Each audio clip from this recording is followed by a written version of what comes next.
Assalamualaikum warahmatullahi wabarakatuh. Selamat malam. Jumpa lagi dengan saya Aldi di channel Mereka Ada. Dimanapun kalian berada, saya doakan semoga kalian dalam kondisi sehat dan selalu diberikan kemudahan dalam menjalankan segala aktivitas. Di kesempatan kali ini saya akan bercerita tentang pengalaman 5 orang sekawan yang mengalami kejadian mengerikan di Gunung Guntur. Namun sebelum saya mulai bercerita, pastikan teman-teman support channel Mereka Ada dengan cara menekan tombol subscribe dan menyalakan lonceng notifikasinya, supaya teman-teman gak ketinggalan setiap video yang upload di channel ini. Jangan lupa juga follow Instagram dan TikTok Mereka Ada di @merekaada_channel. Untuk kalian yang mau support Mereka Ada dengan cara membeli official merchandise berupa t-shirt seperti ini, bisa langsung DM Instagram Mereka Ada. Nanti akan diarahkan untuk proses pembeliannya. Sudah siap? Kalau begitu, tanpa banyak basa-basi lagi, mari kita mulai ceritanya dan selamat mendengarkan.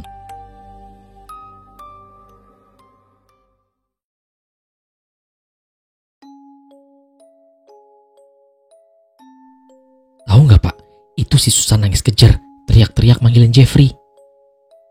Cerita Andi mulai mengisahkan pengalaman horor mendaki gunung dengan ketinggian 2249 mdpl di tahun 2007 silam.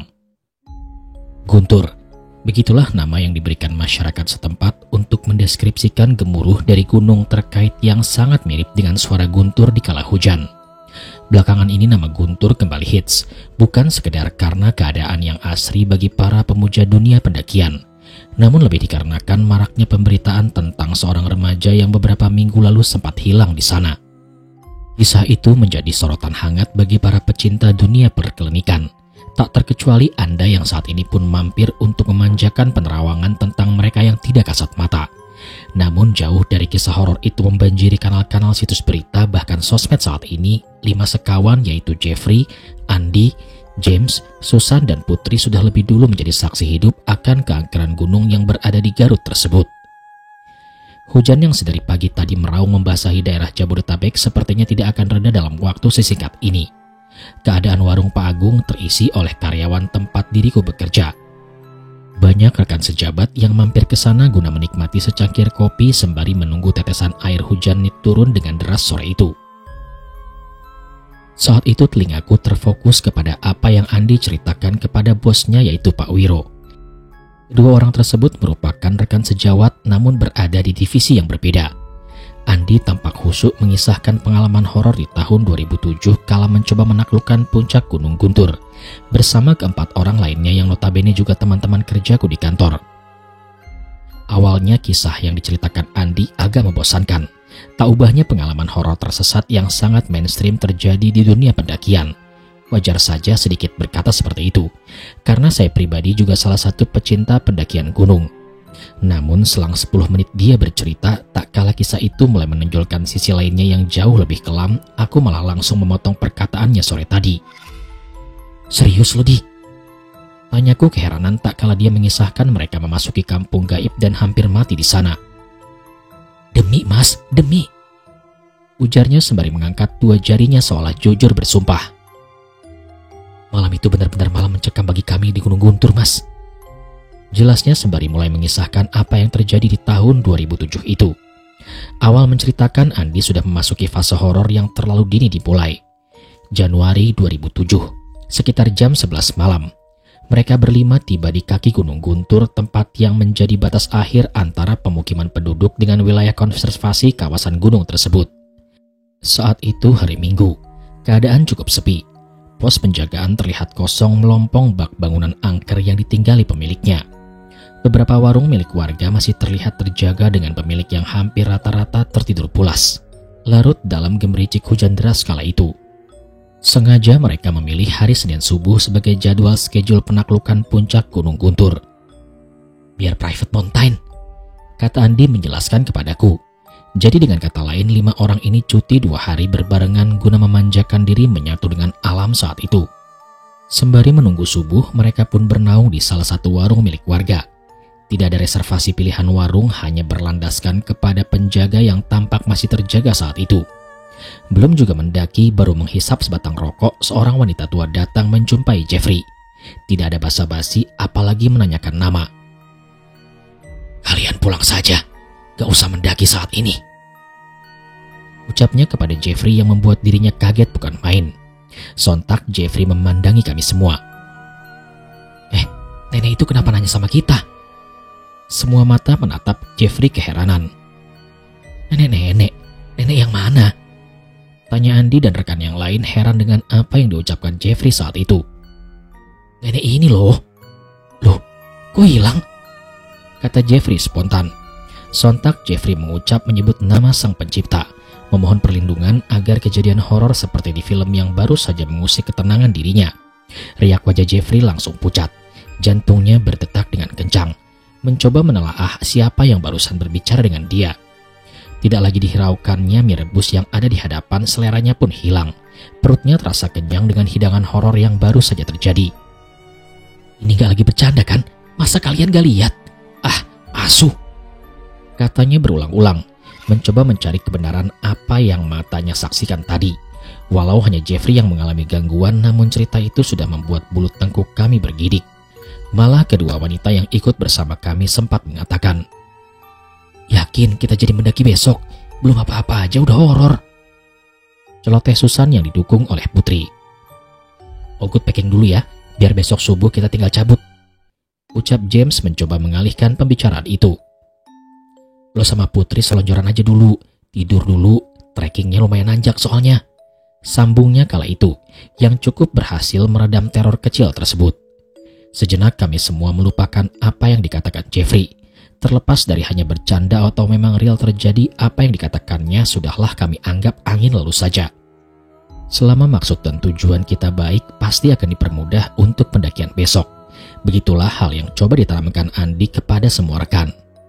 Namun bahasa bersahaja dan penuh pemaknaan akan arti berserah sepenuhnya tidak serta-merta mampu menenangkan hati Jeffrey. Pasca peristiwa singkat yang terjadi, ada keanehan tersendiri yang kami lihat akan sikap Jeffrey. Dia terlihat diam, seperti enggan untuk berkata. Belum lagi bila kami ajak berbincang, dirinya tampak tidak fokus dan melamun. Iya, kenapa? Apa tadi? Jawabnya yang tidak pernah sesuai dengan arah pembicaraan. 2:30 subuh, suara James Bond beradu dengan kencang dengan riuh hujan yang belum mereda. Dia mencoba membangunkan kami satu persatu dari mimpi indah yang baru beberapa jam terjalani. Woi, bangun, ayo siap-siap, katanya saat itu. Mata masih terasa sepat, menahan kepala yang masih belum sepenuhnya tersadar. Belum lagi hawa dingin yang menusuk tubuh, membuat kami hanya duduk dengan masih berselimutkan jaket menutupi bagian kaki. Kurang lebih memakan waktu 1 jam bagi kami untuk benar-benar tersadar dan siap melakukan pendakian. Dan terdengar sesekali suara James riuh berteriak. Lama nih semuanya. Celotehnya yang sudah tampak bosan menunggu kami berempat. Singkat cerita, di jam 4 kami berlima akhirnya memulai pendakian itu. Jalur Cikahuripan menjadi pilihan kami saat itu. Kenapa? Kami pun tidak tahu jawabannya. Karena pada saat itu hanya James sajalah yang pernah mendaki ke Gunung Guntur. Dan dia pula yang mendaftarkan atau melaporkan maupun mempersiapkan segala kebutuhan dan keperluan kami. Jeffrey sekalipun sebagai orang yang paling sering melakukan pendakian di beberapa gunung di Jawa belum pernah menyinggahi puncak gunung ini. Lantas bagaimana dengan yang lain? Hanya bermodalkan nekat dan tekad. Di awal pendakian kami pun melewati jalanan setapak dengan pemandangan yang masih terlihat gelap. Mungkin bila perjalanan ini dilakukan saat matahari sudah mulai terbit, maka mata akan termanjakan oleh hamparan hijau dari ladang milik warga setempat. Saat itu hanya rombongan kami yang terlihat melakukan pendakian. Tidak heran juga dan tak perlu mendramatisasi, karena hari yang kami pilih bukanlah long weekend apalagi tanggal merah. Plus ditambah hari itu adalah hari Senin. Ya sudah pasti kami akan merasakan private mountain dalam benak pikiran kami. Kurang lebih sudah 1 jam kami intens berjalan tanpa jeda. Susan menjadi orang yang agak ribet kala itu. Wajar saja dengan jalur yang agak licin dan habis diguyur hujan semalam suntuk, dan belum lagi sepatu yang digunakan juga model sport layaknya anak-anak ABG mau nge-mall di zaman sekarang, membuat dia beberapa kali tergelincir dan menjadi bahan candaan kami saat itu. Kami pun terus berjalan menelusuri jalan setapak kala itu. Langit juga sudah mulai sedikit menerang, walau warnanya masih mendominasi abu kehitaman, karena memang keadaan cuaca saat itu sedang musim hujan. Jadi ada kemungkinan pendakian ini akan ditemani oleh tetesan air berkah. Suara kami riuh pun menghiasi heningnya Gunung Guntur. Jeffrey yang kemarin terlihat kusut sudah kembali tertawa dan bercanda sebagaimana sifat aslinya yang memang tak ubahnya komedian.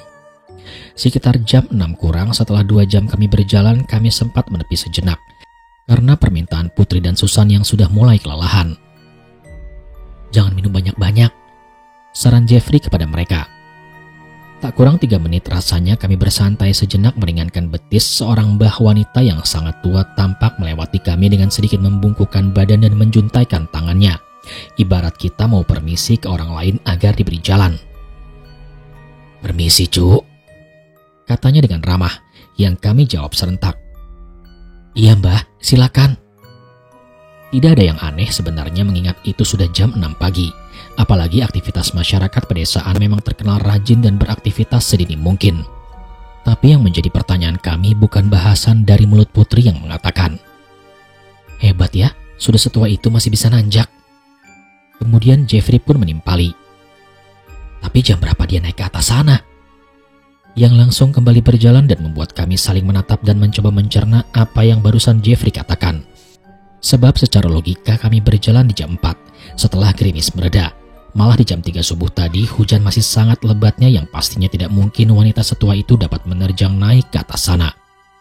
Keadaan yang sempat hambar dan sangat membosankan, semuanya coba menjaga tutur kata dan fokus untuk sampai ke puncak Guntur sesuai dengan rencana awal.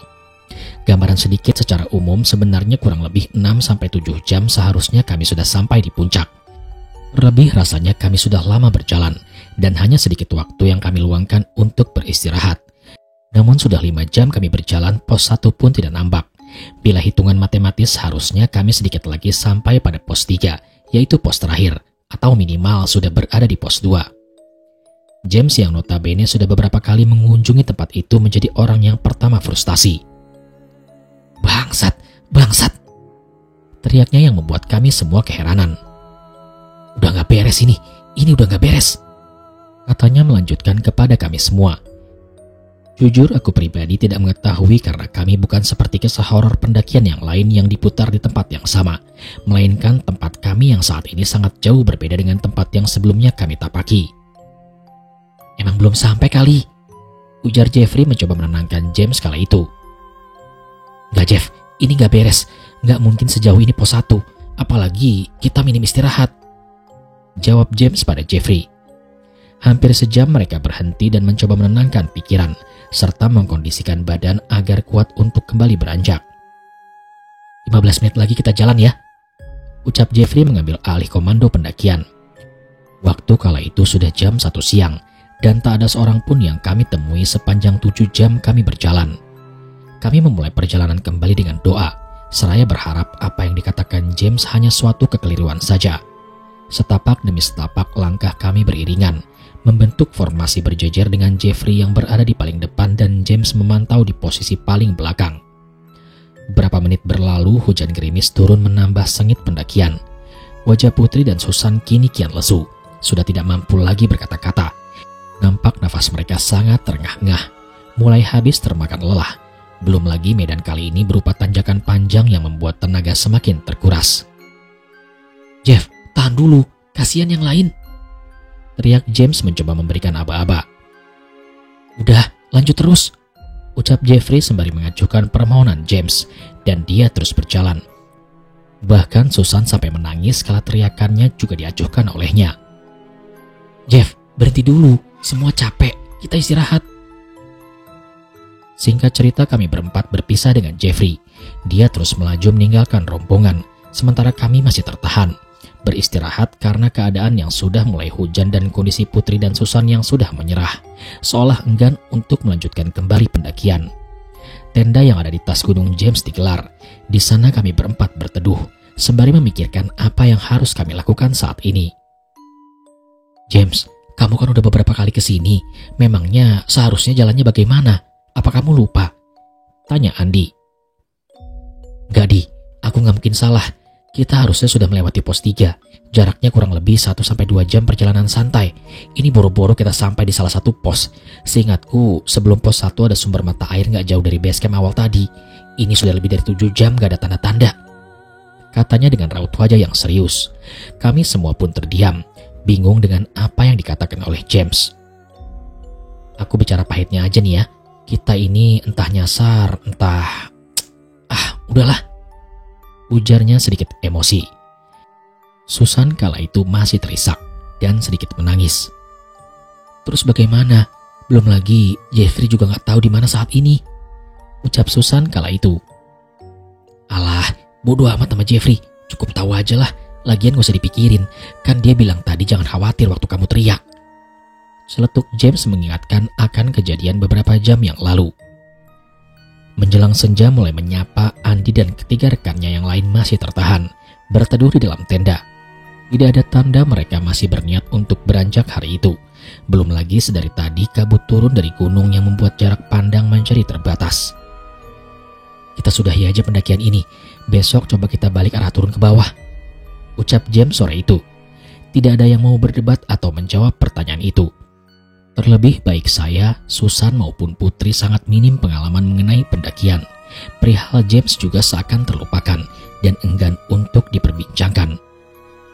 Malam kini telah tiba. Udara semakin dingin. Hujan kembali turun dengan sangat hebat.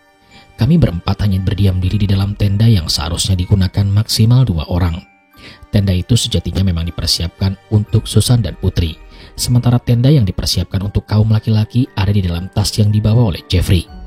Begitu juga dengan konsumsi di mana sebagian berada di tas Jeffrey dan hal terparahnya ialah kompor guna membuat minuman hanya ada 1. Dan kembali benda penting itu berada di dalam tas keril yang dibawa oleh Jeffrey. Alhasil kami hanya mengisi perut dengan cemilan dan roti-rotian. Sesekali mie instan terpaksa kami remas dan dimakan seadanya malam itu. Sementara untuk air minum hanya mengandalkan air mineral yang turut dingin mengikuti cuaca saat itu. Di tengah malam yang kian larut, suara hewan malam sesekali mulai terdengar. Hujan sedikit mereda. Aku, James, dan Susan duduk di dalam tenda saling berhimpit. Sementara Putri kami berikan porsi lebih untuk dia membalikan badannya yang menggigil dan terasa hangat seperti demam. Jam saat itu sudah menunjukkan sekitar pukul 7 atau 8 malam. Kemudian langkah kaki terdengar berjalan di sekitaran tenda secara tiba-tiba dan ada pembicaraan permisi layaknya bila pendaki saling berpapasan. "Permisi mas, naik dulu." Ucapan itu terdengar di telinga kami. James langsung membuka tenda dan melihat keluar. Dia pun mengarahkan senternya ke arah jalan di atas maupun ke bawah. Aku dan Susan turut serta keluar pada malam itu. "Kok gak ada apa-apa ya, Di?" tanya James dengan wajah yang bingung. "Tadi kalian dengar juga kan?" ucapnya kembali. Saat itu Susan seketika memegang erat tanganku. "Udah yuk, kita masuk aja." Ucapnya gelagapan terbata-bata memaksa aku untuk masuk. "James, buruan masuk." Ucapnya kembali dari dalam tenda, seolah memberikan tanda dan kabut kembali turun dari atas gunung, sepintas menghilangkan James dari pandangan kami. Susan semakin kencang menggenggam erat tanganku. "Di, suruh James masuk cepetan," pintanya kala itu. "Kamu kenapa sih, San?" tanyaku keheranan sembari melangkahkan kaki keluar tenda. Dan benar saja, apa yang menjadi ketakutan Susan seakan terjadi. Tidak kutemui James saat itu. Beberapa kali aku mencoba menyenter dan nihil hasil keberadaannya. "James, lu di mana James? Masuk tenda dulu." Teriakku berkali-kali tanpa ada balasan darinya. "San, kamu kenapa? Emangnya kamu lihat apa?" tanyaku keheranan melihat tingkahnya yang masih gelagapan ketakutan sedari tadi. Di, nenek-nenek yang tadi pagi ada di depan. Matanya hitam semua, mulutnya penuh darah. Aku gak tahu kalian lihat apa enggak waktu James ngarahin senter." Ucapnya sembari menunjuk ke satu arah seakan memberitahu di mana dirinya melihat sosok itu. Bukan itu aja. Pendaki yang tadi permisi juga ada." Ada di mana?" tanyaku menyela pembicaraan. "Di dekat nenek itu, Di. Mukanya semuanya udah hancur. Mereka melambaikan tangan, kayak manggil, Di." Ucap Susan yang semakin membuat bulu kuduku merinding. Di tengah keheningan suasana di dalam tenda malam itu, satu suara mengerang mengaung dengan nafas yang sangat berat terdengar nyata. Riak wajah pucat seketika terjadi kala aku dan Susan saling bertatapan dan menoleh ke arah Putri yang tiba-tiba meronta dan sudah berada dalam posisi duduk. Susan berteriak histeris, sementara aku dilanda kebingungan serta takut yang mungkin sudah mencapai batasnya. Tanganku gelagapan mencoba meraih resleting tenda tersebut. "Keluar, San, cepat!" ujarku sembari menggenggam erat tangan Susan. Kami keluar dari tenda itu meninggalkan Putri sendiri di dalam sana, dan hanya beberapa langkah atau mungkin 1 langkah saja kaki kami keluar dari tenda itu, kembali aku dan Susan tertegun. Melihat keadaan di depan yang semula bebatuan berubah menjadi pandangan perkampungan dengan obor api yang menerangi tempat itu. "Aku di mana ini?" ucapku frustasi seakan tidak dapat menalar apa yang terjadi. Susan masih terus merangkulku dan menyembunyikan diri di balik badanku, dan kami kembali terkejut tak kala Putri sudah berdiri di belakang. Tidak ada lagi penampakan tenda tempat kami bernaung. Semuanya terlihat kosong dan tak ubahnya hamparan kosong. Putri tidak berkata apa-apa. Dia pun hanya berjalan bahkan mengabaikan kami. Tatapannya terlihat kosong menatap pemukiman aneh tersebut. Put, sadar, jangan ke sana," ucap kami yang tidak diindahkan olehnya. Tarik Putri," ujar Susan memohon spontan mendengar ucapan tersebut. Aku berusaha meraih tangan Putri agar dia menghentikan langkahnya masuk lebih jauh ke dalam pemukiman itu. "Put, berhenti Put," bentakku sembari memegangi tangannya. Putri terhenti sejenak sembari mengalihkan tatapan tajam kepadaku. Tatapan mengerikan dengan bola mata yang seutuhnya berwarna putih. Namun Putri hanya menjawab dengan tawa cekikikan. Tawa cekikikannya yang seketika membuat aku bergidik dan melepaskan genggaman tanganku darinya. Saat itu Putri sempat mengucapkan sesuatu dengan bahasa daerah seperti bahasa Sunda yang tidak dapat kupahami artinya. Hanya saja dari riak wajah dan mimik dia berbicara, aku dapat mengartikan ucapan itu sebagai sebuah ancaman. Seiring dengan kejadian tersebut, nyala api yang bersumber dari pemukiman goib terlihat semakin banyak. Samar satu persatu sosok seperti manusia berwajah pucat pasi dengan pakaian yang bisa dibilang sangat jadul khas pakaian adat zaman dulu keluar dari rumah yang ada di sana. Dan bagiku pribadi tak ada yang lebih menyeramkan hingga aku bergidik hebat. Kala aku sadar sosok-sosok itu merupakan sekumpulan manusia manula yang sudah uzur dengan riak wajah yang sangat mengerikan. Mereka berjalan ke arah kami dengan tatapan tajam seakan terusik. Aku melangkah mundur sedikit merangkak, namun tidak dengan Putri. Dia masih berdiri menatap pergerakan pelan yang kulakukan untuk menjauh dari mereka. Aku takut, Di," ucap Susan berbisik terbata-bata kepadaku. Aku hanya bisa terdiam menatap lurus ke arah Putri dan manusia uzur yang muncul dari kampung gaib tersebut. Susan tetap berada di belakang, bersembunyi di balik tubuhku sembari terus memegangi erat baju yang aku kenakan. Kembali Putri berbicara kepada kami dengan bahasa daerah yang sama sekali tidak dapat kami pahami. Tangannya menunjuk-nunjuk ke arah kami dengan logat bicara yang seperti membentak.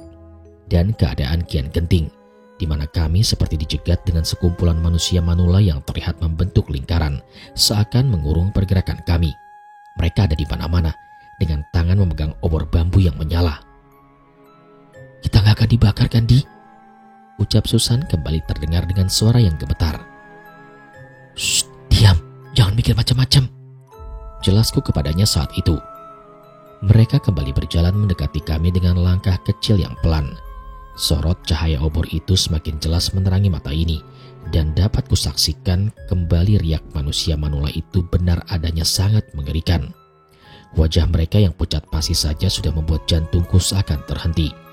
Di antara mereka terlihat pula rongga-rongga yang menganga yang tak berisi bola mata. Ada pula yang wajahnya penuh dengan borok. Rambut tipis putih di kepala yang meneteskan darah. "San, siap-siap San," ucapku memberikan isyarat agar kami segera berlari dari tempat tersebut. Tiba-tiba cahaya obor itu padam bersamaan dengan hujan yang kembali turun dengan sangat deras, dan sepertinya kabut juga turun dengan sangat hebatnya. "James, Dick, San," samar suara teriakan menggema di kupingku. "Kamu dengarkan, San?" tanyaku saat itu. "Iya, dengar. Itu suara Jeffrey," jawab Susan. Nampak sorotan cahaya senter turun dari atas sana, Menyoroti wajahku dan Susan, Jeffrey muncul dengan sangat tiba-tiba. Kalian dari mana aja sih? Mana yang lain?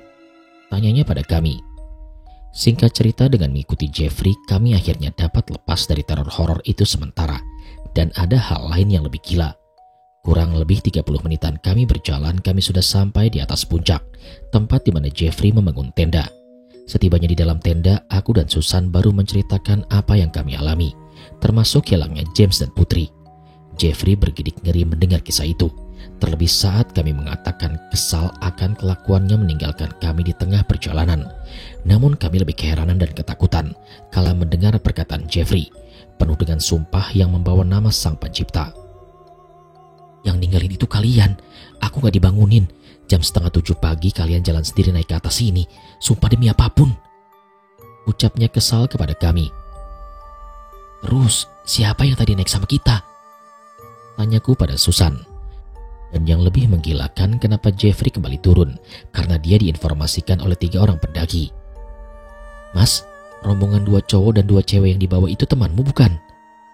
Ucap Jeffrey mengatakan perkataan pendaki yang dia temui. Pendaki itu juga menyuruh Jeffrey untuk menjemput ke bawah. Terus di mana pendaki itu sekarang? Aku nggak tahu di, tempat ini luas. Entah ngecamp di mana mereka, ya bukan urusanku. Ketus Jeffrey menjawab. Entah jam berapa saat itu, namun yang pasti saat hujan sedikit mereda, Jeffrey kembali turun menyusuri kembali ke bawah dan mencari Putri dan James. Sementara aku disuruh tetap berada di tenda bersama Susan. Kalian jangan kemana-mana, apapun yang terjadi tunggu aja di tenda, ucapnya dengan tegas. Lama Jeffrey meninggalkan kami di sana, malah aku dan Susan terlelap, tidur dalam keadaan pakaian yang basah malam itu. Sebelum suara resleting tenda yang dibuka kembali menyadarkanku, Jeffrey kembali dengan membawa perlengkapan kami, namun tidak dengan Putri dan James. Sampai saat itu, James dan Putri tidak berhasil dia temukan. Jeffrey juga sudah terlihat pucat, lelah menyusuri. Istirahat aja di, besok pagi kita langsung turun, coba meminta bantuan, kata Jeffrey kepadaku. Singkat cerita, keesokan harinya kami pun bangun agak kesiangan. Sekitar jam 6-an kami baru turun ke bawah. Sesekali kami berteriak memanggil nama James dan Putri, tapi tak ada tanda keberadaan mereka kami temui. Hingga sekitar jam 1 siang kami sampai di bawah. Dan tahu apa yang kami dapati? James dan Putri tertidur lelap di warung tempat kami bernaung semalam. Dan menurut info pemilik warung, mereka berdua pun juga baru turun dari bawah tak lama setelah kami. Turun dengan wajah yang lelah dan langsung tertidur di sana.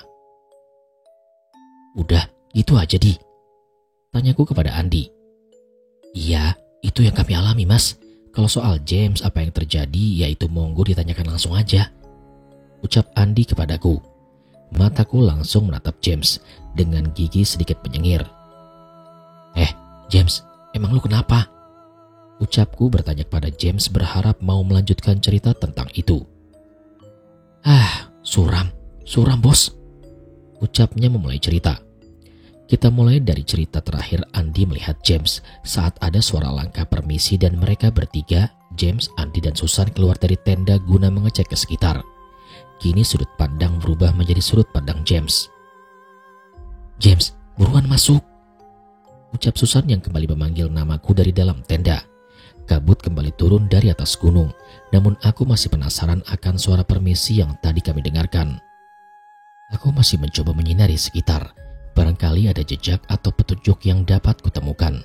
Dan saat itu kembali ku dengar suara teriakan. Susan memaksa Andi untuk menjemputku di luar. Suruh James masuk, cepat suruh masuk. Begitulah perkataannya terdengar di kupingku. Sesaat setelah itu kabut perlahan menghilang dan menyisakan takut di jiwa. Aku tak lagi bersama dengan rombongan. Entah bagaimana jalannya. Posisiku saat itu ada di mata air yang aku tahu keberadaannya. Tempat itu seharusnya memang kami lewati di awal sebelum menuju pos 1, 2, dan 3 sehingga puncak. Dan yang aku alami tidak se ekstrim Andi dan yang lainnya. Lama aku berdiri di sana, bingung dengan apa yang aku lihat. Belum lagi dari arah belakang tidak kujumpai tenda tempat di mana teman-temanku berada. Dari arah depan kulihat 5 orang pria berjalan mendekat ke arahku. Hal pertama yang kulakukan pasti menyenter ke arah kaki mereka semua. Semuanya tampak menapak Dan tidak pula wajah mereka terlihat pucat apalagi dengan riak wajah yang sangat mengerikan. Sama sekali tidak. Hanya saja baju yang mereka kenakan tak ubahnya pasukan kerajaan Jawa yang kerap kita lihat di film Tutut Tinular, lengkap dengan senjata yang menyelang di tangan. Mereka semua mengarah kepadaku. Bak kena hipnotis, aku pun merasa linglung. "Mas, ayo ikut kami, menyucikan diri," ucap salah satu dari mereka. Aku bingung maksud dari perkataan itu, tapi entah kenapa hatiku terus berkata jangan, jangan, dan jangan. Namun setelah perkataan tidak yang aku katakan, salah satu dari mereka mengulang perkataan yang sama. "Ayo mas," sembari menggangi tangan ini. Dan lagi-lagi hal yang aneh, yang tadi hanya kelima orang itu, tiba-tiba ada satu lagi manusia kerdil berada tepat di samping. Dia menepuk badanku dan anehnya aku tidak merasa kaget. Manusia ini sekitar setengah meter. Tangannya lengkap, hanya saja seperti bagian jarinya langsung menempel di bahu. Tidak ada bagian lengan. Manusia itu berkata jangan dan jangan tidak usah diikuti sembari menggerakkan tangannya memberikan isyarat dengan 5 jari yang digoyangkan. Aku pun tidak dapat memastikan berapa lama percakapan itu, dan si manusia kerdil tersebut seakan menahan, melarang diri ini. Yang pasti perkataanku saat itu untungnya tidak berubah dan terus berkata tidak, yang membuat kelima orang tersebut akhirnya meninggalkanku di sana. Seperti yang kukatakan, aku layaknya orang terhipnotis. Saat itu makhluk kerdil itu pun tiba-tiba lenyap dan tak ada di sampingku, dan anehnya aku merasa tidak heran ataupun ketakutan. Yang aku ingat selang aku tinggal, aku hanya merasakan lelah dan sangat mengantuk, yang akhirnya membuat aku malah tertidur di sana. Singkat cerita, jam 10-an aku terbangun, dan tak jauh dari tempat itu aku lihat juga Putri terlelap, tertidur dengan pulas. Untuk Putri tidak dapat menjelaskan apa-apa dan kenapa ada di sana. Hal itu juga yang membuat aku memutuskan untuk turun bersama Putri ke bawah, dengan harapan nanti akan meminta bantuan bila tidak ada info keberadaan rekan yang lain. Setibanya di warung tersebut, baik Putri maupun aku lagi-lagi merasakan hal yang aneh. Kami malah langsung terlelap seperti tidak memiliki tenaga sedikit pun. Dan belum lama kami tertidur, tahu-tahu ada suara yang membangunkan kami, yaitu suara Andi, Jeffrey, dan Susan. "Gak lama bos, selang kami kumpul kembali, kami masih sempat bersih-bersih, makan sama saling bercerita apa yang terjadi selama kurang lebih 1 jam lah. Terus ya udah, kami langsung pulang balik ke Tangerang," ucap James menutup cerita.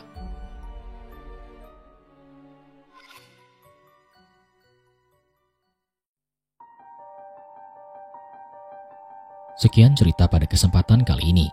Terima kasih kepada teman-teman yang sudah menyimak cerita ini dari awal sampai selesai. Jangan lupa support channel Mereka Ada dengan cara menentukan tombol subscribe dan menyalakan lonceng notifikasinya, supaya kalian gak ketinggalan setiap video yang upload di channel ini. Jangan lupa juga untuk follow akun sosial media Instagram dan TikTok Mereka Ada di @merekaada_channel. Dan bagi kalian yang mau support Mereka Ada dengan cara membeli official merchandise berupa t-shirt seperti ini, bisa langsung DM Instagram Mereka Ada. Nanti akan diarahkan untuk proses pembeliannya. Kalau begitu sampai di sini dulu perjumpaan kita kali ini. Sampai bertemu pada episode selanjutnya. Saya Aldi pamit undur diri dari hadapan kalian. Wassalamualaikum warahmatullahi wabarakatuh.